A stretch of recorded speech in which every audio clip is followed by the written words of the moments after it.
In the shadow of justice. The courtroom was silent, save for the occasional rustle of papers.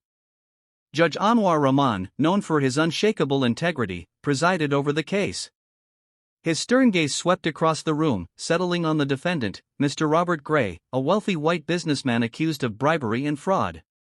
Robert, dressed in an immaculate suit, sat confidently. He had never faced real consequences in his life. His wealth and connections always shielded him from the repercussions of his actions. But this time was different. Judge Rahman's reputation was untouchable, and his courtroom was a place where justice reigned supreme, regardless of wealth, race, or power. The trial unfolded over several days. Witnesses came forward, their voices trembling as they testified against Robert. Evidence was presented: fraudulent documents, records of secret bank transfers, and emails revealing his schemes. Yet, Robert's legal team worked tirelessly, questioning every piece of evidence, twisting testimonies, and playing on societal biases. Despite the overwhelming evidence, Robert's confidence never wavered. He believed his privilege would protect him. On the final day of the trial, Robert took the stand. He painted himself as a misunderstood businessman, claiming he was being targeted because of his success. His voice was calm, his demeanor unshaken. But Judge Rahman noticed something: a faint smirk, a flicker of arrogance in Robert's eyes.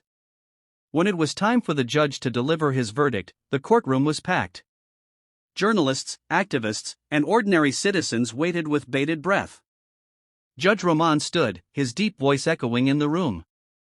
Justice is not a commodity to be bought or sold. It is a principle that upholds the dignity of all individuals, regardless of their status or wealth, he began. He went on to dismantle Robert's defense piece by piece, laying out the evidence and the testimonies with precision. Finally, he declared Robert guilty on all charges. The room erupted into murmurs, some in shock, others in relief. Robert's face turned pale, the confidence draining from him as the reality of his conviction set in. Months later, as Robert sat in his prison cell, he reflected on his downfall. For the first time, he realized the weight of his actions. The world outside the prison had moved on, but within those walls, he had nothing but time to confront the truth. Judge Rahman, meanwhile, continued his work, unwavering in his commitment to justice.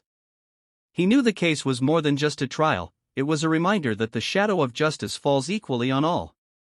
And so, the tale of a judge and a white man became a symbol of hope, proof that integrity could stand against privilege and that justice, when upheld, could bring even the most powerful to their knees. Would you like to expand on any part of this story?